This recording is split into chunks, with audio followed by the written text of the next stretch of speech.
Hello, and welcome to Why This Beer, the podcast where we uncover the stories behind your favorite beers.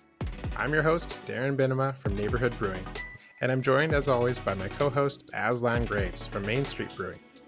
In this episode, we have a great talk with Octavio Pauley of Beva Brewing and Blending. Beva is one of the newest breweries to open in BC and might be the newest one in the Greater Vancouver area. Not only are they making fantastic lagers and some very tasty IPAs, but as the name suggests, Beva Brewing and Blending doesn't just stick to the classic styles. Octavio and his team are also producing mixed fermentation beers. And if you're not familiar, mixed fermentation involves using a blend of yeasts and bacteria to ferment the beer, blending acidity and complexity in a slow and gradual process. With the Farmhouse Festival in Vancouver right around the corner, we thought it fitting to highlight a brewery dedicated to these unique styles. And speaking of which, if you're planning to attend Farmhouse Fest, please come say hi. All three of us will be there pouring our funky beers. Aslan will be there showcasing some award-winning brews from his Garage series, and at Neighborhood, we'll have some mixed culture beers with lovely fruit and grape additions from our friends in the Okanagan. So, come by, say hi, and without further ado, here's our conversation with Octavio. Enjoy. So, here we are. We've got a special guest, Octavio Pauley of Beva Brewing and Blending, one of Vancouver's, or it maybe still is, Vancouver's newest brewery. Yeah. Welcome, Octavio. Thanks for having me. So starting out from semi-pro paintballer to brewing, what was your journey? What was your first exposure to craft beer? What brings you to here? Yeah, right. I guess very first exposure to craft beer is just living in Washington and growing up there. And, my dad and all his friends always had craft beer around. It was very rarely, macro beer. And so what were those first craft beers? Trying to remember, Pyramid probably apricot like ale? No, it was mostly like stouts and porters for my dad. So like Samuel Smith's oatmeal stout was a big one, but then also like Deschutes, like Black Butte and Obsidian stout. Nice. And Elysian's like Soothsayer stout. And like, nice. Yeah. And then Boundary Bay had a big like imperial stout too that was always popular. Yeah. Yeah, and then going to university too in Bellingham and just like going to university parties and people bring craft beer, which is wild. That's wild. Yeah, man. Yeah, what? That's Western Washington State University, right? Yeah, that's right. Yeah. Dang. You gotta be baller to be doing that. Well, you could get like a 6-pack. I remember getting a 6-pack of like New Belgium. Like they had a triple or even the Ranger IPA, and it was like $6, $8. It was like, mathematically this makes sense. Like I could get a case of Rolling Rock, but like yeah, exactly. Yeah. And after that moved to Canada and moved to Vancouver to go to school for jazz, and then got into home brewing while I was there and met some other home brewers that are now also professional brewers. Nice. And just fell in love with brewing, so thought I'd give it a go after graduating. Who was that you were in school with? It was Aaron McInnes and Stefan Thorderson were both out at Iron Road, and then another guy named Scott Wanup who was at Brassneck for a lot of years. Oh yeah. Sweet. Nice. Yeah. Is James also, you play music with James? Yeah, play music with James, but he was going to UBC, so we didn't know each other at the time. Yeah. A strong jazz contingent in the really West weird, Coast right? craft beer. Who knew? Yeah. That's sweet. Yeah. And so what made you change from jazz besides the lucrative career of being a jazz musician? Yeah, I mean both are pretty lucrative, I guess, huh? I don't know. I was just really into brewing, and I still loved playing jazz and playing music, but it was like the craft beer scene was just kind of flourishing in Vancouver, and like being a part of something fresh and new and something that people enjoy. It just sounded really enticing and a lot of fun. People enjoy jazz as well. Sure, yeah, but it's like one of those things you gotta like force people to like it. Whereas like beers, people like it. Yeah, that is nice. The nice thing about it, Yeah, the barrier to entry is low, right? yeah. Speaking of barriers to entry, what was your first brewery job? I was at R&B Brewing, right? Like the month after I graduated university. So that was back in 2015. And it was like a pretty fresh crew and pretty like good opportunity to learn because House Sound had just bought R&B Brewing at the time. Oh, cool. So they basically like a new breath put into it at that point. Yeah, whole new crew of people, a lot of renovations. R&B was nearly 20 years old at the time, so there was a lot of repairs and cleaning that needed to happen. And they were still using dairy tanks, like horizontal dairy tanks. So then, we used those for the first 6 months and then got normal conical fermenters. And just learning like a ton of workarounds and how to just do things with what you had, which that's definitely a trial is by invaluable fire situation. Yeah. Learn to roll with the punches. Yeah, totally. Yeah, I'm sure like now having like a more set up brewery, you look back on those days like kind of like fondly, but also happy to be past it, I'm sure. Yeah, a good day was if something major didn't break. Right. Yeah, it's like, okay, how can we fix this very, very quickly and for free? Yeah, exactly. Duct tape. Yeah. Sweet. So you go to Peaceful Restaurant then a lot? Oh yeah, that was a big thing with R&B. Is like how fast can you run out the alley and into the Peaceful back entrance, and like get back before you start boiling. Yeah. This is a restaurant like beside you guys there?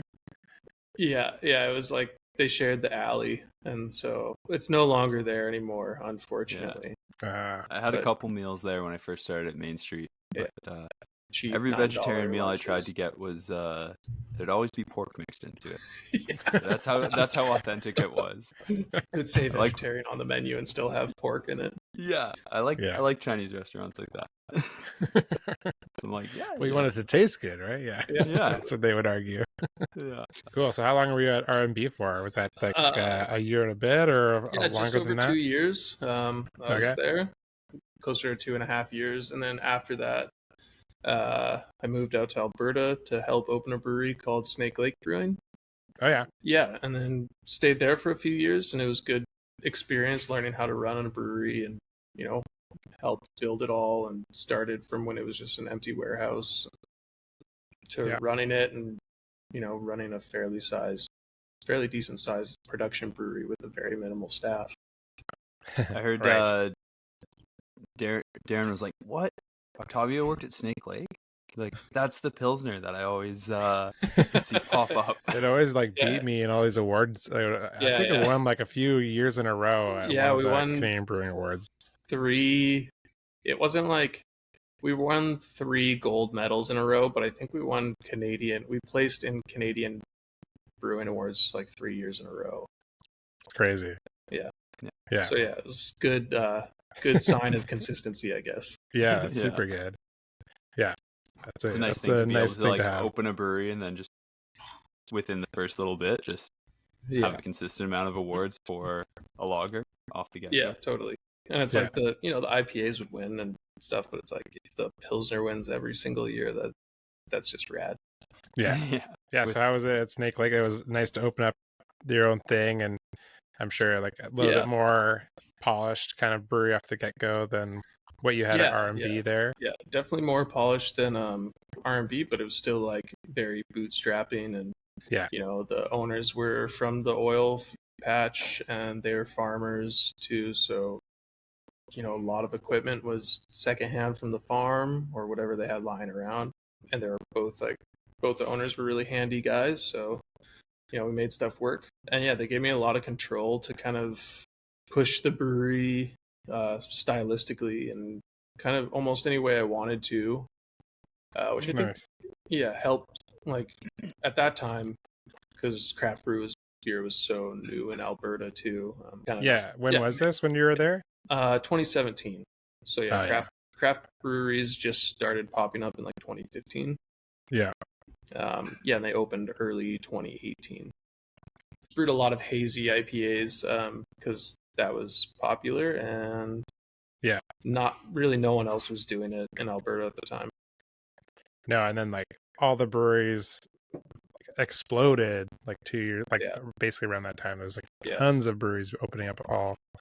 It was shocking how little breweries actually were there around that time, and then you could just see it was going to explode. Yeah. And more than BC, I think now. Possibly, yeah. They just got Did you so find many small towns. Did you find coming from the West Coast that you had to adapt like flavors or expectations at all, or yeah, well, I didn't really. Well, I probably should have in some instances, but I think at that time I was still pretty new and like had such a vision that I was like, people need to be drinking these beers, and that's what I was used to. Right. So we made like one beer was like a red ale, but it was like a really California-y West Coast red ale, so a little more bitter, and it was dry hopped with like Simcoe and Columbus. So it was a bit more punchy than I think people are used to. You know, when people in Alberta hear red ale, they think like Rickard's Red or something. But yeah, I think it mostly worked overall, but there's definitely sometimes I probably could have pulled it back a little bit. Well, you had the Pilsner on tap, so I'm sure you had that, light looking beer that was ready to go. Yeah, it's 3 cool. gold Like, awards can't be wrong. Yeah. You're kind of pushing like what you want, like the people to drink, I guess what you're saying. Like, instead of like waiting for them to like dictate it, you're trying to like dictate kind of what was exciting you. Yeah, totally. Yeah. That's cool. Did you find being closer to like where a lot of our malting comes from? Did you have like any opportunities to use red shed malting out that way? Yeah, I think it was just a bit easier to get different malts from small maltsters. When I was there was really only 2, like not large, but like, more moderate sized ones that you could actually order malt from. And now I think there's a couple more that have popped up. Nice. But using Red Shed, they were like pretty new when I got out there. And there's another one called Origin, which I used a lot of. They had some nice base malts. Nice. And then RAR was right there, like 30-minute drive away. You go tour that facility? Yeah, and we would just get direct pallets of malt from RAR too, so it was a bit just right from the source, I guess. Nice. So what made you leave beautiful Alberta come back to then I left, I guess, with the idea of starting this project, Beva, and it didn't have a name at the time, and we just kind of had an idea, and we needed to be a little more serious.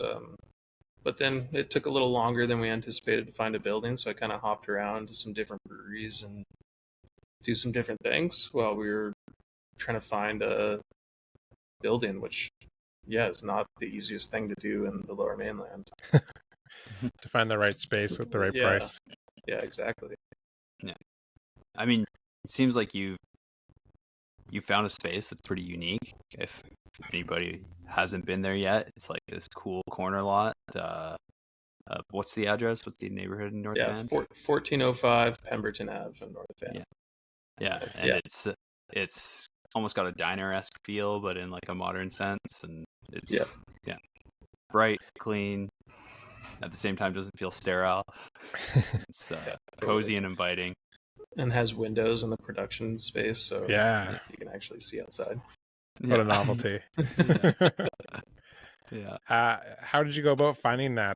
How did you go about finding your location? Did you get like a realtor? Or so we got a realtor who came recommended from another friend. And so he kind of, we did a lot of the research on our own, and then he kind of facilitated a lot of, just dealing with contracts and negotiations and all that. And it's kind of weird because in BC you need a commercial realtor to even like communicate to be able to rent a space or lease a space. Okay. But yeah, finding him was good. But he was a little hands off at the same time. But yeah, it was exactly what we needed. We just wanted to find a space and have him help us seal the deal. Yeah, seal the deal. And he Nice. was actually one of the owners of Dogwood Brewing as well. Oh, okay. Oh. Small world. So how for other people looking to open up the brewery, how long would you say it took you from like kind of actively looking for a spot to when you maybe sign the lease? It was about 2 years. Perfect. Yeah. So we started like actively looking. Yeah, I want to say in like spring of 2020, and then by what would it have been? Yeah, fall of 2021. So maybe more like a year and a half. We were like signing a lease, but our lease didn't start, or like the negotiations probably took about 4 months, to be honest. And then, oh wow. Yeah, and then we signed the lease, and then our possession wouldn't be for like 6 months after that. But that was totally on purpose. We were looking for something a bit. We had some leeway. Right. Were you always like, you guys are set up in North Van? Was that like always the spot you were going to be, or did it just happen to be there? Yeah, a little bit of both. We had like a few areas we were looking at, and obviously we want one big one was Mount Pleasant. I live in Mount Pleasant, and so does my business partner Graham. And we knew breweries would do well if they're in Mount Pleasant. You have tons of people always coming around. But then probably second was North Van, and we were looking at a lot of buildings in North Van too. So it just kind of worked out that way. Yeah. And all the buildings are just basically set to be demolished in Mount Pleasant. Right. They're all in various amounts of disrepair, I guess. Yeah. Beva's got like a pretty unique thing in Vancouver as far as like doing a mixture of lagers, IPAs, but then like a pretty big focus on mixed fermentation. Like, it seems like you've kind of always been on starting new things, like with the pie shop and the pizza program there, establishing that, and then moving in between, and then moving back to brewing. Like, how did you set out to make Beva unique, I guess? Yeah, I guess it was that, like, trying to do like the lagers, IPAs, and mixed ferment beers. I thought would be like enough to be a mix, have enough variety, but kind of just sticking to those three things would, be a focus as well. Instead of, I think a lot of people are getting, a little tired of kind of like monoculture in beer. And I hear it in our tap room too. People are like, oh, you have a good select, like a variety. Well, it still seems like to be coherent in, what we set out to do. But yeah, I just wanted to have like good variety, and I just love all three of those styles for different reasons. And obviously with like the Pilsner at Snake Lake, kind of solidified some techniques. And continue to improve on those to try and make lagers even better. And there are always people who always drink lagers. It's like pretty safe bet. Yeah. Just trying to it's definitely find something you can drink more of. Yeah, totally. And we're finding it this summer. Like, it's really interesting sales wise. Like in the beginning, everyone was buying IPAs, like liquor stores, and even in the tap room, it was like a lot of IPAs, but tap room Pilsner was always number one. Yeah. And then this past month, it's just lagers exploded, and we're just selling more lagers than anything else. Yeah, why do you think that is? Do you feel like people's palates are changing, or people getting older? Yeah, I think it's a few different things. Like maybe it's it's July, so it's a little warmer. People want to have a lighter beer that they can maybe have more than just one of. Yeah. Maybe it's too that we're now getting enough reputation for putting out a bunch of lagers that people are seeing that as the thing we do, instead of feel like the IPA is always the safe bet for people to grab from a new brewery, which can be a bit of a gamble at times. Yeah, totally. Yeah, a lot of things can hide under a lot of hops. Yeah, exactly. Yeah, and even mixed ferment stuff is like, it's sitting right behind lagers this month. That's great. Just like nice light dry. And you guys do make a point of making, they're not over the top mixed ferment beers. They're No. sessionable everyday beers. It's like Yeah, a table totally. beer or things like that, which is really unique.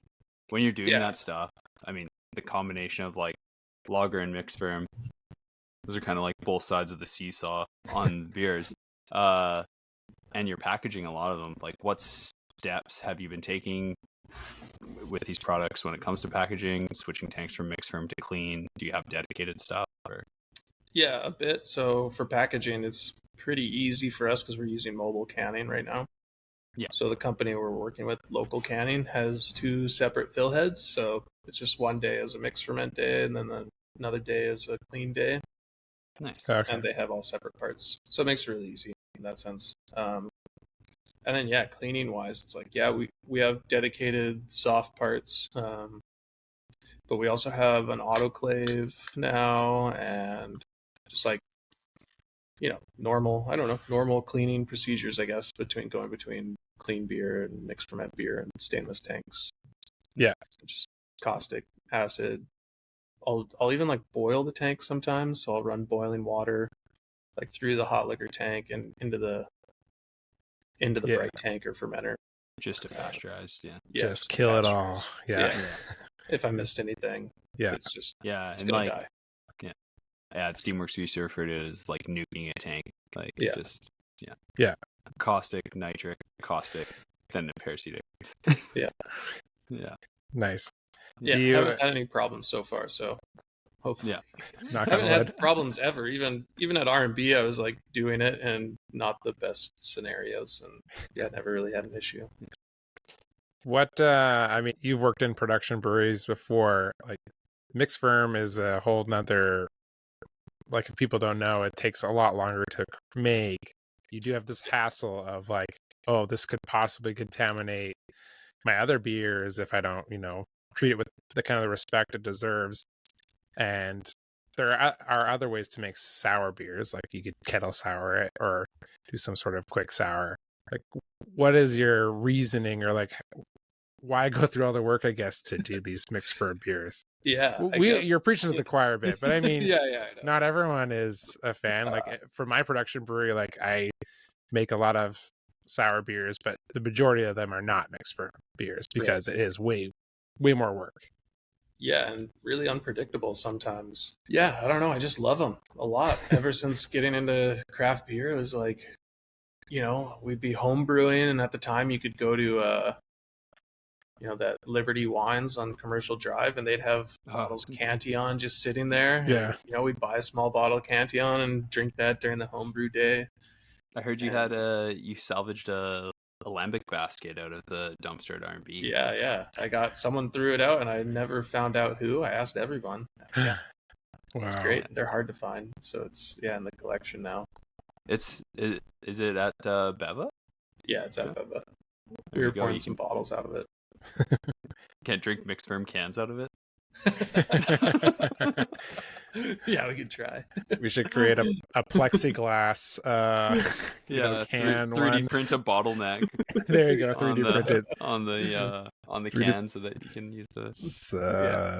There we go. That's our first merch item for Why This Beer. 3D printed bottlenecks for can baskets, Mm-hmm. for your mixed ferm. Was that a big consideration for you to put it in? I mean, you guys are canning your mixed ferms, your mixed fermentation beer. Was that a big consideration as opposed to bottles? Everyone is like on the fence, I guess, or most people seem to be. But yeah, I think traditionally I wanted, originally I wanted to do it in bottles. But then I just started thinking about how slow bottles sell. Especially at Snake Lake, we bottled a bunch of mixed ferm beer and barrel aged beer, and they would just sit for so long. That's whereas, like, if you put it in a can, you can charge less for it. People aren't even selling it as singles, and maybe your price point's a little higher for people to open it. Yeah, totally. Yeah, and it's like, for whatever reason, like a 16-ounce can, that's no problem for someone to drink. But then, you get a 750 ml bottle, and then they become more special even if they're not more expensive. Or a 500 ml bottle. For sure, yeah. We do ours in 500 mils, and They look really nice as they sit in the cold on the shelf in the cold room. Yeah, totally. Yeah. But yeah, then I found out Local was doing mixed ferm stuff through I was working at a kombucha company when I first moved back here, just because I wanted to kind of take a breather from craft beer, but still, ferment beverages. Something. Yeah. And then they put me in contact with Local Canning because they were getting their kombucha canned. Sweet. Yeah, that's a good way to deal with it. Just get another can or do it. Yeah. Do you can it and then like can condition them, or are you force carbonating them first? Yes, we've done both ways. So yeah, and can conditioning has been no problem. Like, calculated it to be a bit lower than you normally be in a bottle. Right. But still, it's like a little higher than we could get with forced carbonation, and it's has a nice complexity and ages a bit nicer. Yeah, I'm drinking nice. The Figurati, the Main Street Beva collab, and it's developed awesomely. Yeah, it's developed a lot too since we canned it. Yeah, and it's a lot funkier and a lot more tart. Yeah. Yeah, well, you guys did this collab together. Do you guys want to talk about kind of like what the beer is and what went into it, I guess? You guys should know. Yeah. I had a glass of it when I was there quickly visiting, and it was great. Yeah, that was I don't know, I guess wanting to do something between Petit Prince. I think you mentioned that you had a Petit Prince like prop, I guess, from Bootleg. Yeah. So Jester King Brewing's mixed ferment table beer, and I was like, oh well, we should do a grisette with it. Yeah. And then like I think you pitched the hops, so it's a Laura in it, which is like a newer hop on the market, and I think it worked really well with that beer, especially after it's kind of like melded nice more. Yeah. And then there's a bit like barrel fermented, like three barrels, so like 30% of the beer is barrel fermented. Okay. Yeah, is that a common thing you do where you pull a portion of your stainless, or what would be stainless, and ferment it separately wood and then blend it out?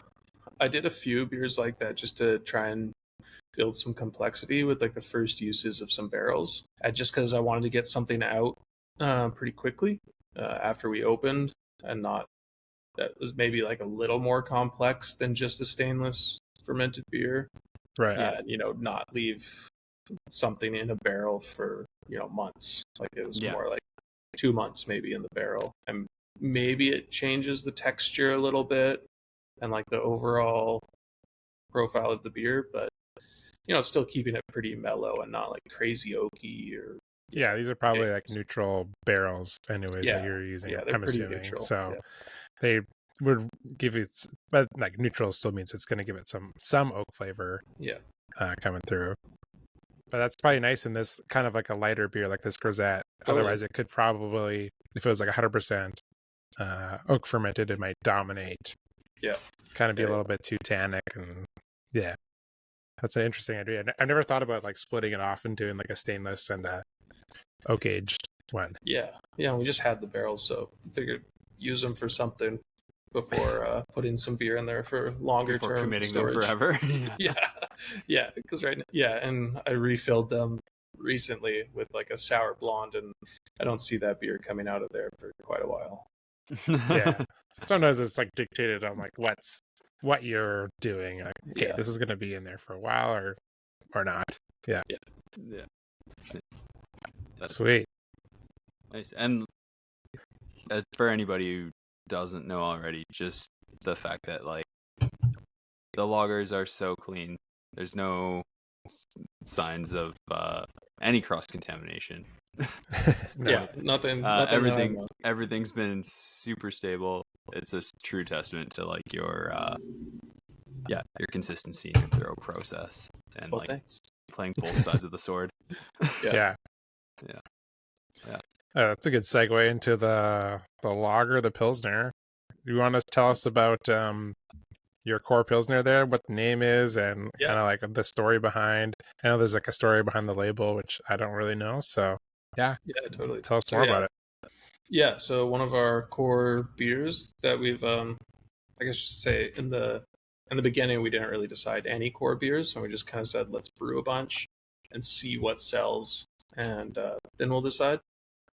And I was really, we were all hoping Pilsner would sell well. We kind of knew it would, but also, who knows? Who knows what the market? But yeah, it sold well. It sells great out of the tap room, and so it was like the first one to stick as a core. And yeah, so it's just a northern German style Pilsner. I'll show the label. It's not too washed out there.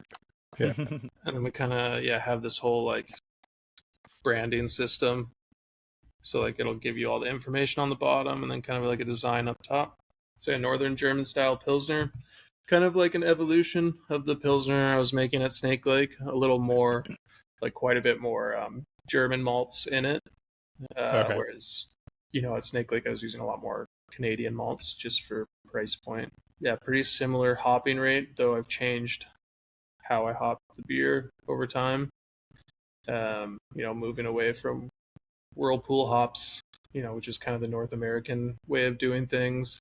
Yeah. And going towards more of like a traditional German hop schedule with a lot more boil hops at different stages of the boil. So yeah, it's getting like a nice hop character.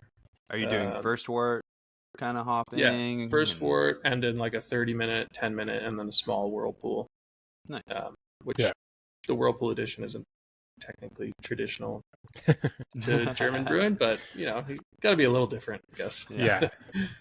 Well, you have to. It's Canadians that are mostly going to be drinking this beer, so you gotta. It's funny, like you gotta kind of adjust to what people are expecting the beer to be as well. Mm-hmm. Yeah, and I think we definitely expect a lot more hop character as like craft beer drinkers. Yeah, or at least hop aroma, not necessarily hop character, because it's a different thing, I guess. What kind of hops? Oh, go ahead. People. I've just always said that they're like, oh, I didn't. Even with the Snake Lake Pilsner, they're like, oh, I never thought it was hoppy enough, and I was like, I don't know, it's pretty bitter. It doesn't have a ton of aroma. It's not aromatic. Yeah. Well, I find that some beer drinkers will like not even realize they've just been drinking like lagers for so long. Like that flavor is lager. Yeah. They're not really like pulling out that this is coming from the malt, this is coming from the hops. They're just like, this is it. Yeah. This is what it tastes like. Yeah. What kind of hops are you putting in this beer? So it's Magnum for first wort, and then mostly Tettnanger, and then a little bit of Pearl. Nice. Keeping it classic. And the malt you're using, like, are you a Weirmann guy, or are you a... Yeah, I'm a Weirmann guy. Weirmann, just their standard Pils malt. Yeah. And then still a small percentage of raw Pilsner as well. Okay. Just kind of like blend it. It might be more even like a superstition at this point, because, that Snake Lake Pilsner won so many awards. I was like, right. Have like a little blend of Pilsner malts in there. Just a small amount. Yeah. Sometimes those European malts can be pretty like almost too flavorful though. Yeah, especially like the the Barca varieties, pretty biscuity. Yeah. Super. Yeah. Sweet. I'm a fan of that as well. It's a little bit of. Yeah. I was editing another podcast and I talk about where I buy 4 kinds of Pilsner malt. But that's the times we live in, guys. Yeah. That's what you want. You don't have a different base Pilsner for every different lager you make. I only use Pilsner malt, but every single one's different. Yeah. No, I'm not. Got more bite. Yeah, this one's totally different. Yeah, sweet. And then for yeast, are you doing something different for that, or not really? Just keeping it simple. 3470. Kind of like all the lagers I really like drinking. Use that yeast. So just keep in line with all that. Like the Chuckanut. I was like, talk to the Chuckanut guys when I was developing the Snake Lake Pilsner. Yeah, and then breweries like Gold Dot is a newer one. Yeah. It's like all kind of that same style. It's all 3470. Yeah. It's all 3470. It's true. It's pretty unbeatable, and it's so easy to use, I've found too. Yeah, so repitchable, so clean. Like, Yeah. you can get a little isoamyl out of it sometimes, but just some spunding, it kind of goes away. Yeah. And then, so are you spunding? Like, what temp are you fermenting at? Yeah, so all pretty in line with those other breweries I was talking about. So fermenting cool around 10 to 11 degrees sometimes. Yeah. Spunding the last couple Plato of fermentation. And then the only thing I think I'm doing that would be weird for a Canadian brewer is doing cool diacetyl rests. Oh yeah. So definitely not rising after it hits terminal for a couple days. We'll chill it down to a couple degrees, and then let it sit there for maybe a week. And then chill it further after that. So you're expecting during your partial crash for your VDK to clear? Yeah, totally. And you're kind of, I guess the thought behind that is you're retaining a lot of sulfur compounds. That's going to help further along and helping your shelf stability and aging. Neat. Oh, interesting. Cool. Yeah. Yeah, like traditionally in a lot of like North American brewing, people are typically taking their lager, and then when it starts to trail off towards the end of the fermentation, they're bumping it 2 to 3 degrees. Sometimes it's like 5 degrees. Yeah. In order to accelerate diacetyl rest. Then once it clears diacetyl, then they're crashing by 2 degrees a day, or something like that. That was like the original protocol I remember learning. Yeah, so I've been doing that one for a while, and I just got through reading that new lager brewing techniques, and that's like what all those breweries I like are doing the same thing. Yeah. Cool. I haven't read the whole book yet, so don't spoil it for me yet. Now I don't need to. Yeah. But yeah, I don't know. I gave Aslan one of those Vienna lagers just to kind of like make a point of that. That beer's like 6 months old at this point. Wow. And it's still tasting great. Like it tastes fresh. Yeah, it tastes fresh. Like, yeah, it totally works. Like, are you finding that your diacetyl is taking longer to clear, or you're not really seeing much difference? Not much difference, because it's mostly gone after that primary fermentation, even before I chill it a little bit. Yeah. Are you using ALDC or anything like that? No, not even. It's just mostly like really healthy.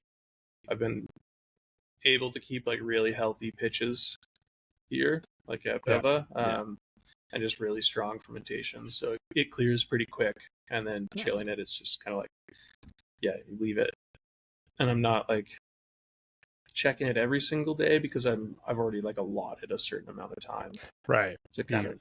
Yeah. You have a timeline for that beer anyways, and if it doesn't clear by Thursday, it'll clear by Monday, kind of thing. And so, exactly. And then it's just like, it doesn't condition at 0 for an next, couple more days, but that's not really a big deal. Yeah. I've heard of other breweries do that. I don't know, a lot of those breweries, like you mentioned before, like they do that fermentation schedule, but I'm too chicken, because I have all these, core beers that I'm like, I just can't afford for this beer to not clear diacetyl, or if it doesn't. So, but I do like the addition of the sulfur. I have found like some of our beers, if they've fermented slower, they retain some more of that sulfur too, because they're not exactly fermenting as vigorously, and we're losing those little volatile things. So and I've only had it a couple times where it's like, actually with the one beer that we had, this most recent one lager that we just put out this week, it kind of had a lot of those sulfur compounds where it was a bit too aggressive for the vast majority of its like conditioning time. And then where I was making a call, like if I should recircuit through some copper or something. But then once it got in the can, it was like totally fine. Just blew off enough in canning. Yeah, it's a fine balance between having enough and too much.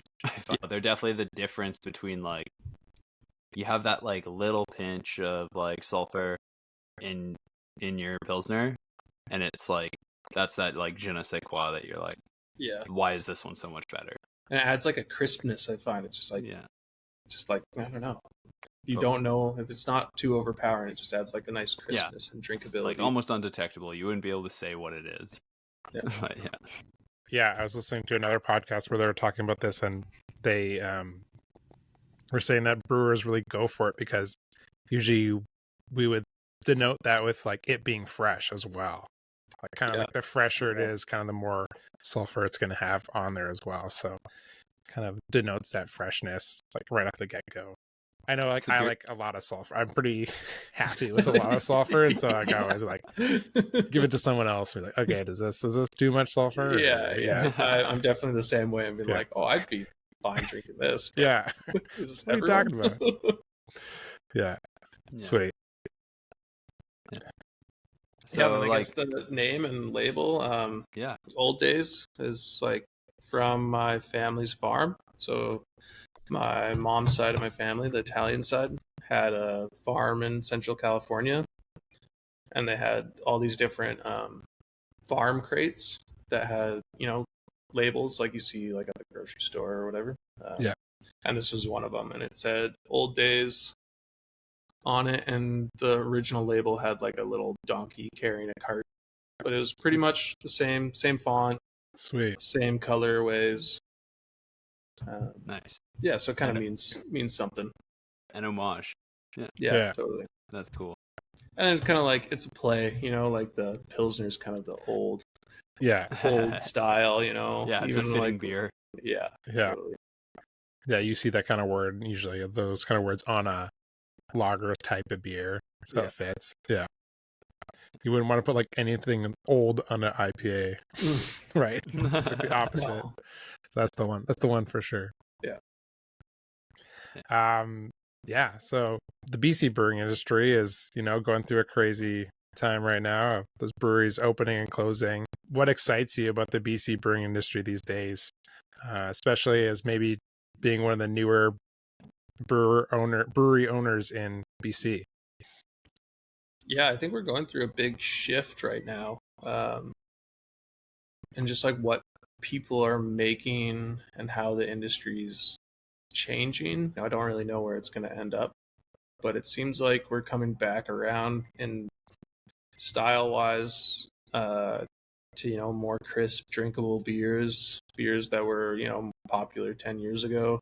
There's still going to be a lot of hazy IPAs around, and I think those will always be around, but kind of getting back to West Coast IPAs in the lineup and cold IPAs, and a lot of lagers, a lot more people brewing lagers. Yeah. And it's weird seeing a bunch of breweries close. Maybe it's especially weird looking down to the States too, where it's maybe some of your favorite breweries are closing, and here I'm sure some people's favorite breweries are closing. And it's just kind of hard to deal with sometimes. But it's just I guess it's how it's going to go for a little bit. And then new breweries will open up in their place. It's already happening around town. Just see how they do. How's the reception been to your brewery opening up? Reception's been great. Like everyone's stoked for a new brewery that is making lagers and clean beers. It's also in a bit of a different neighborhood than the other breweries, so it's totally probably way more accessible for some people. Yeah, there's a lot of young families in our neighborhood, and I think everyone was a lot of people were waiting for something to come to the neighborhood that maybe just wasn't Cactus Club or like old school pub, North Van pub down the street. I like both those places, but those they already exist. They already exist. They've always existed. Some people wanted something new and fresh, a little more casual, maybe that they can just hang out with their family at. Nice. Cool. And speaking of new and fresh things, like Underberg, that's one of those things that is like that, and a pint is known to some as like the bartender's handshake. Yeah, there we go. There it is. And he's got one at the ready. Like you happen to be the only place I know of in Vancouver with it of what is the best Beva beer to pair with a shot of Underberg. I read that question, so I had to think about it. I had to try a few different beers and a few shots of Underberg. Do them as a drop shot? Yeah. I did think There you about go. it. I did think about it. I think for me right now it's a Vienna lager, just a nice amber lager and Nice. an Underberg. Because someone else kind of said it. It's either like a kind of like a root beer or Dr Pepper or something. Oh yeah, You put those two Yeah. together, and it's like it's pretty good. Nice. yeah. For those of that you, don't know, okay, yeah. go ahead. Yeah. Go- Explain for what it is. For those of you that don't know about Underberg, it's like a German digestivo, kind of like Jaeger, something. Not nearly as sweet. Comes in these Pretty adorable. intense too. Yeah, comes in these adorable delicious. little bottles that are wrapped in craft paper, and yeah, it's a nice like little digestivo. Are they even the bottles? Are they even a full ounce? No, they're only 20 mils. Yeah, Oh, so it's just like it's never too much. It's kind of the Yeah. like the last goodbye. Yeah. And then you get to keep the before little night. caps, and Yeah. if you send them in, you get prizes. Yeah, there's a What? reward. There's a reward program that's pretty. You got a pizza party? That would be good. No, you Yeah. can get like a bandolero or a little truck that carries Underbergs, What? plate sets, That's all sweet. sorts of silly little things. Little knickknacks to put in Yeah. your Underberg china cabinet. Yeah. Yeah, that's one thing that was like they're super popular in the craft beer industry in the States, and so I kind of like always knew about them, always been around them, but just no one had them here for the longest time. They're hard to find. I actually saw them in Alberta for the first time in Canada while I was there. Yeah, Oh, wow. Legacy Liquor Store I saw the other day actually has them. Yeah, they have them now, but they're not classified as an alcohol in Canada, so you don't pay taxes on them. Yeah, you don't have to go through a rep. You can buy them on Amazon. Perfect. Yeah. You buy Or you everything can buy on them at Amazon. Beva. Yeah, or you you can buy- go to Beva come, and have please, one there. please come. You can please come here and buy it. There you go. Yeah, we don't sell a ton of them. I think because people just don't know what they are. Yeah. But we push them on people sometimes. Right? It's like an espresso martini. You got to like sell Yeah. one to one person, and then Exactly. it snowballs from there, right? Yeah, exactly. Sweet. So, it seems like you're pretty busy with a lot of things. When you do have time away, what takes up your time outside brewing?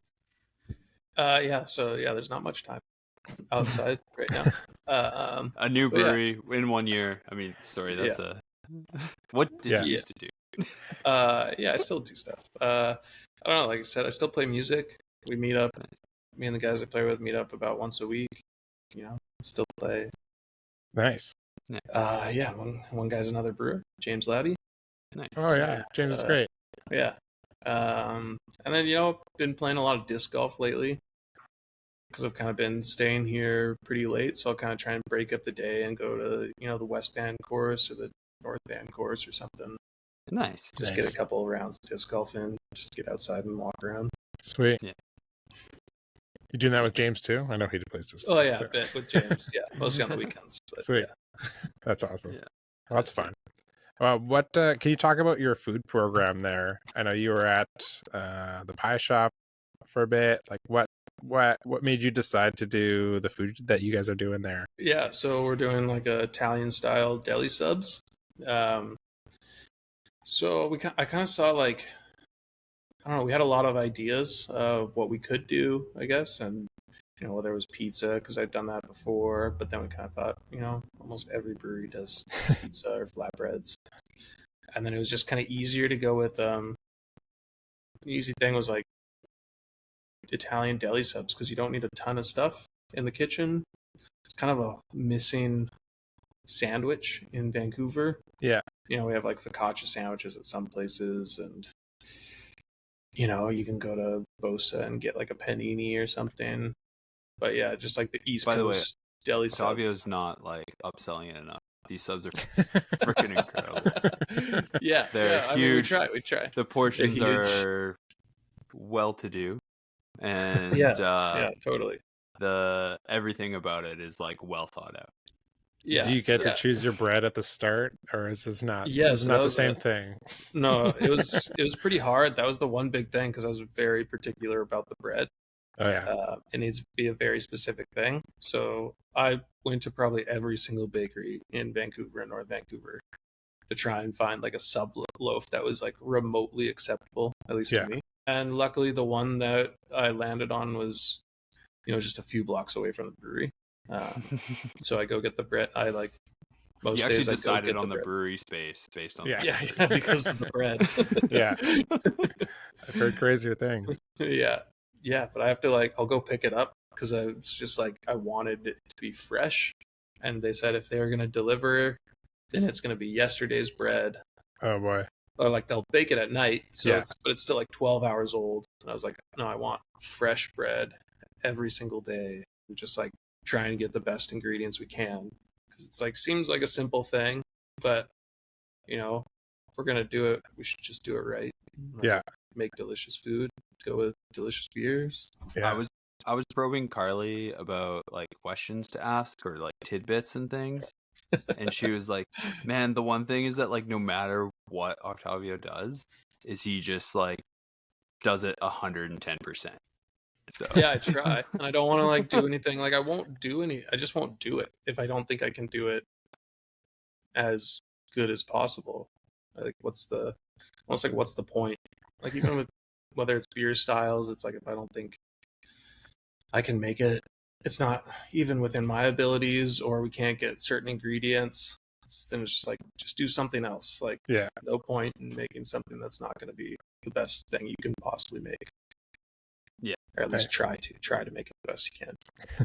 Is and that why you haven't started making biscuits on your menu, or no? You guys saw the biscuits. No, that's just a pop-up, so we're just gonna do it. But yeah, actually Carly and I were really into making biscuits and fried chicken when we were at R&B. So it's just an idea, fun thing to do on a Monday when we're not like running our normal food kitchen. yeah. Oh, it's Monday. Yeah, it's gonna be Monday, like the holiday Oh. Monday coming up. Like Carly mentioned that in the text she sent me, and I was like, damn, I'm away on August long, but I come back on Monday. I'm going. Oh yeah, I'm it's on going Monday, for yeah. biscuits. Sick. There you Yeah. go. Yeah. Biscuits and gravy. Yeah, and gravy. There you and go. yeah, and like some biscuit sandwiches and stuff. Oh, that's the best. It is truly the one 100%. thing that Canada does not have. Oh yeah, compared not to at States. It's like all. Yeah, not there's a even couple. close. There's like a couple places in Vancouver, but then that country gravy, I don't think I've had a single place in Vancouver that makes like a proper American style country gravy. Just can't bear to add that much fat to it. I don't know, guys. Is this right? Is this right? Feels so wrong. Yeah. Nice. Yeah, that's American dream right there. Yeah. So, Farmhouse Fest. What do you? Any tidbits or sneaks on what you're bringing for that? Yeah. So everything, nothing new, nothing that we haven't released yet, because we don't really have any Catalog to pull from yet. Yeah, Yeah, pretty new. obviously, we're just 6 months old. Yeah, Nothing. it's new for everybody. It's just not new for you. Yeah, totally. Yeah, and everything kind of at this point in the mixed ferment world here is just it's going to take a bit to age, so it won't be ready for what is it, second weekend of August. Right. But yeah, we'll bring our collab. We'll bring the Grisette. We'll bring a collab we did with Daggerad. That's like a kind of a take on a beer to guard. Yeah, that beer to mill kind of thing. Yeah. And then we'll bring that blueberry sour, and yeah, that's a mixed ferment sour. That was also partially barrel aged. Kind of a blend of techniques too, where like a portion, I like pulled a portion and fermented it at 0 IBUs, so it's sour really quickly, and then had like a hopped version, just to try and get some character out of, instead of using like a advanced product like some soluble bittering addition. And then also carbonically macerated the blueberries So there's a bunch different techniques going into one beer. It All still the ends up things. like super drinkable, and Yeah. you're like, was it all worth it to do all these different things? But I don't know. It's trying to like make subtle complexities Oh, I'm in sure. a very Yeah. drinkable beer. Yeah. That's super the- cool. That's what Yeah. makes, Oh, makes it yeah. all stand out. And then probably like our new flagship mixed ferment beer will bring that as well, which is kind of like forcing mixed ferment to the masses is how I like to put it. Look Which is out. just, yeah. Which we're You've just been calling, warned. Yeah. yeah, it's called Fresco. It's a lemon wheat beer, or at least that's what we call it. Ooh. So it's just like a 4%, kind of like a wit grain bill. Yeah. And then it's just fermented bone dry. So it's using like so little malt. Then yeah, it has some lemon peel in the kettle, and then some lemon juice, like post fermentation. Sweet. Cool. And then yeah, it sours. It sours because it's pretty low hopped before adding the lemon juice. So the lemon juice is kind of like almost using it as like a pH correction, just to drop it a couple more points. And it's just like super tart and drinkable and just mildly funky. So your kind of everyday person can drink it and doesn't even know. And then like Packaged brewers will drink it and be only like, in magnums. yeah, it's only in magnums. Yeah, but it's the good one that like a lot of brewers drink it and they're like, this isn't normal. This isn't like, Right. and then I'm like, yeah, it's mixed ferment beer. That's sweet. Do you have like a house culture for something like that where you're gonna just kind of pull from and then Yeah. Okay. Yeah, we've had like a house culture going for all of our different mixed ferment beers, which is just a few different saison strains, a couple wild Saccharomyces strains, and some different Brett's and bacterias. Sweet. But no pedio to kind of keep things moderately consistent. Yeah. Yeah. Ain't nobody got time for that. Yeah.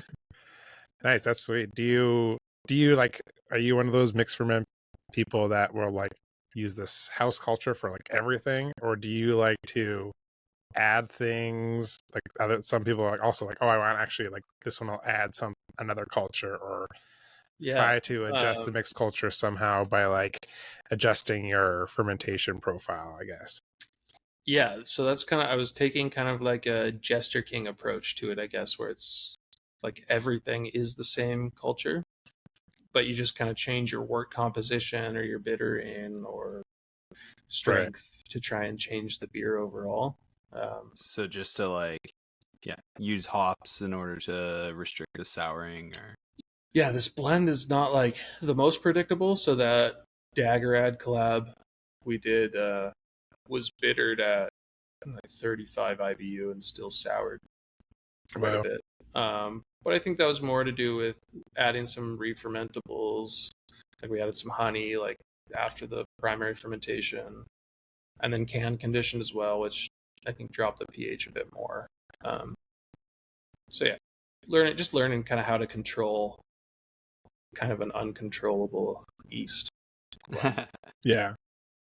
just tame Yeah. it. You know, you're domesticating it or learning its ways. It seems like that happens a lot with people's mixed cultures. Like the first seasons will be exceptionally sour. Yeah. And then over time it starts to mellow out, and I don't know totally the science behind it, but then it starts to kind of like, I think maybe the Saccharomyces is starting to get stronger in this kind of not great environment to be in for Saccharomyces, and then starts to overcompete the lacto and stuff. So yeah, and maybe the idea is hopefully eventually it gets a little more consistent. Yeah, I'm sure it will be over time. Yeah. But yeah, I'm probably gonna start like changing it up. There's a couple beers we did with other breweries, or one beer in particular we did with Studio Brewing that was using a different yeast blend. Okay. And it was quite popular, so I might try and bring that back. A lot more tropical and like stone fruit forward yeast blend. Yeah. It's kind of like maybe a little more palatable than having like a super peppery like saison forward yeast blend. Yeah. A bit more challenging to like some of the some Yeah. like newer beer drinkers for sure. Yeah, definitely. And I find like a lot of our beers that have fruit or some other flavor, just like something that's not a plain saison per se, sell a lot better. Like one of our first batches of saison was just very traditional, like 5.5% saison, hopped pretty aggressively, and yeah, it didn't really sell that well. No, I loved it. Yeah. I loved it. I'm sure a it lot. was great. And same with our collab, the Grisette. Yeah. It's like, it's a great beer. One of my favorite that we have going right now. Yeah, but it's Especially it's so drinkable. And it's just like, Yeah. just kind of sits around. that's like an everyday beer, I feel like. But Yeah. it's totally one of those things that everybody's like, well, what's a grisette? And you're like, well, Yeah. it's kind of like a more wheat forward saison. They're like, I don't. Saison doesn't. I don't know. yeah. It's, One of the it's a well, tough one of these days we'll be better at marketing than we are at brewing. Yeah. Well, and that was the change up in marketing too, was being like, okay, well, calling it saison didn't work so well, so let's call it a Grisette and see if that works.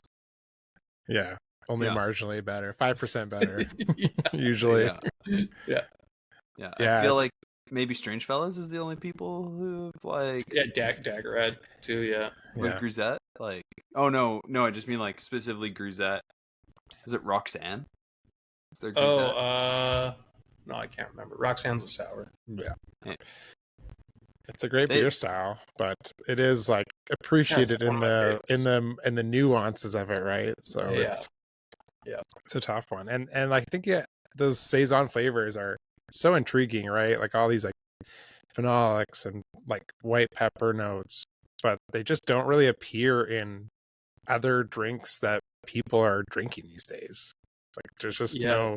Totally. no crossover, whereas like even like doing this Fresca beer, like okay, even calling it Fresca, people are kind of like have an expectation of what that beer is Yeah. going to taste like, right? And there's lemons on the label, so Yeah. people get it right away. They're like, yeah. Lemons. I understand what I'm getting into. Yeah, whereas like Grisette or even saison is like so is I don't think we as brewers have done a good enough job branding that the way that Yeah. we could have, because we were It's too probably busy like- brewing it. I don't know. Yeah. It's probably like maybe the last 10 years, it's probably like changed such a focus on hazy IPAs and all that. Whereas like before that, like people were maybe a little more intrigued in like whatever some different unique beer style was. Yeah. Because nobody really knew anything about beer, and they just grabbed whatever maybe sounded a little different. We peaked with the Twin Sails Cot Busser. That was the one. That was the peak, and everything. I think everyone made one at that time. They all took it to the festivals. They're like, yeah, we got a Cot Buster, Yeah. And then I think Yeah. it lasted that festival season. That was the one. That was the last Yeah, one in my memory of like, no, that was we've That done was it all. funny, It was a good beer, Yeah. but Yeah. that's, I mean, we've been saying this is the year of lager for how many years? But I truly think it's the year of wheat wine. wheat wine. Yeah, Yeah, I you gotta think- bring Russell's got to bring that wheat wine that they used to do back. yeah. Big seller. There we go. I Yeah. think that we gotta that'll be our festival. Is like the obscure beer. You heard it here festival. first. You have to only Wheat bring wine obscure beers, wheat 2025. wines, rosettes, Cot Busters, land beers, whatever. Yeah, Adam Yeah. beer. Bring it. Adam, Adam beer, yeah. I mean, Temporal still makes one, so Yeah. or has one. So But then we have at least one brewer at the Yeah, festival yeah, so far. Yeah. We'll get Tristan on the case. Cool. Is there anything All else that we should be asking you before you get before the security lights come on there? yeah, I don't know. I'm just trying to find the best lighting, but with all the windows, light changes quickly. Yeah. Octavio, thank you so much for your time. Yeah. That was great.